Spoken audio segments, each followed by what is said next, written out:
On Radio 97, we are talking law with our resident lawyer, Despina Priala of boutique law firm Priala Legal in Runaway Bay. She's here each and every Thursday. She brings her legal expertise and provides some general advice on all sorts of hot topics. She has experience that spans more than 25 years in the area of property and commercial law. She also prepares wills as part of estate planning and litigation. With us once again, morning to you, Despina. Morning, Wayne. Morning, Brooke. Good morning, Desi. Alrighty, we're back for more. And this first topic, we have a bunch of things to go through. First up, though, very important, we want to say a big good morning to lovely Brendan and Rhonda in Helensvale. Yes, I wanted to say hello to both of them. They are regular listeners. They love the show. And I'm very pleased to hear that. And I just saw Rhonda last week. So, yes, big cheerio to both of them. And I hope you're having a great day. Amazing. Thanks, guys, for listening to Talking Law. And we've had a few people get involved on our Facebook page recently, asking questions and sending in comments. It's been awesome. It has. So I wanted to say thank you so much because I really appreciate the feedback from the listeners more than you know. I really, really do. And I really encourage people to keep providing feedback and, comments, questions. I love all of that. And I do read them all in my spare time, which is not, much these days. But I do get to do that and get around to everybody when I can. And it's really important to me. So, and particularly those people, I think Mike is one of them. He's posted some nice, very kind words to me, which I've now created as a testimonial, as he's asked me to do, and I'm more than happy to do that. And that's now been distributed around everybody on the Facebook community page. Yeah, it's lovely. Thank you so much, Mike. And he actually wrote in a question last week to Spina. So I'll read it on air. And I think you've read this, off air as well. But Mike, good morning. He said, I've given 3 months notice to my boss. So he's employed and he said his boss has hired another person who is working out well. He has offered him my position, but I only handed my notice in 2 weeks ago. So it seems like it's all happening a bit quick. He has offered me a casual position to stay and he wants my decision ASAP so he can advertise the position and trial people. So there's a lot going on there and I feel like Mike might feel like he's getting pushed out the door a little bit. Can he do this? And if he finds someone, make me go earlier? Yes. So, Despina, what do you think about that question from Mike? So first of all, just very general comments, because obviously if I had a chance to talk to Mike, I'd ask him a bunch of questions because in that little snippet of the question, there are a lot of things that he put in there that some of it didn't make sense. So the first thing I'd say is that, well, you have to go to your employment contract about what does it say about your notice period? Okay, so that's really, really important because I did query, why did you give 3 months notice? Because 3 months notice is very unusual. Quite a lot, Exactly. And it's normally 1 week, 2 week, or 4 weeks, depending on how long you've actually been there as an employee. And your employment agreement, which is your critical document you go to, has the notice requirements. So that's the first thing. But the second thing I can say very clearly is when you give that notice period that you're required to do at law, based on your award for et cetera, or your agreement that you have with your employer can choose to say, look, I'm just going to pay you in lieu. That's what it's called. So if you give 2 weeks notice, generally, yes, you can stay and do the whole 2 weeks and of course get paid, or your boss for whatever reason say, you know what, we'll just pay you in lieu. You can go today, but you still get paid the 2 weeks. Right. So you really have to look at a few things there, Mike, and hopefully you'll be able to resolve that pretty soon. Definitely. Thank you, Despina. And now moving on to our first topic, we have a couple to touch on this morning, but over the past couple of weeks, I think especially with the Optus outage, which we'll get to in a moment, we've experienced not being able to maybe use FPOS or use our card. And one question I heard amongst the community was, what's actually the law in Australia around businesses turning down cash? And I thought, I just assumed they could do whatever. But what do you think about that, Despina? Is that allowed? Obviously it is because we see it now more and more often. So it's an interesting one, isn't it? Because with the Optus outage, there were quite a few people that suffered in many different ways, and whether or not the Optus response really is good enough, we'll get to that in a minute. But of course, one of those, and I didn't experience this myself during the Optus outage, I was stuck in the office working, but I didn't have to go out and try to draw money out.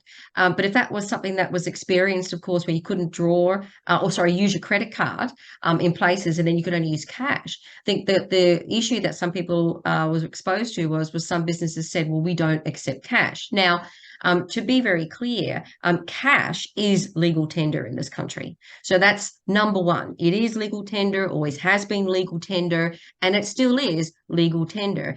And it's legal tender under, if you want to be specific, Section 36 of the Reserve Bank Act of 1959. So we're going all the way back to 1959.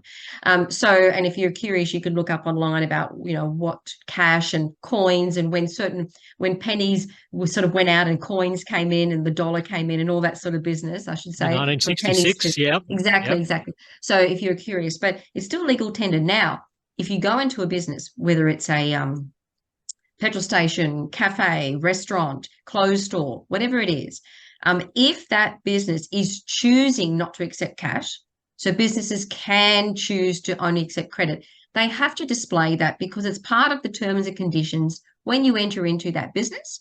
And there should be a sign that says, as you enter in and you spend your time shopping and buying things on the basis, well, I've got a credit card and I'm going to use my credit card or my debit card or whatever it is, you need to know that you can use it. Now, if they're only accepting cards or they're only accepting cash, so maybe their computer system's down, and I've experienced that myself, they need to tell you up front. They need to have a little sign, maybe it's at the cash register, maybe it's at the front of the store, depending on the type of store it is, to say we only accept cards. Or if there's an outage, like a computer outage or whatever it is, we only accept cash at this particular time. So they do need to make customers aware of that. In restaurants, sometimes it's on the menu, sometimes it's displayed as you walk in. But either way, as you walk into a store, you're basically what the Australian Consumer Law says and the ACCC is that, well, you're deemed to have accepted the terms and conditions.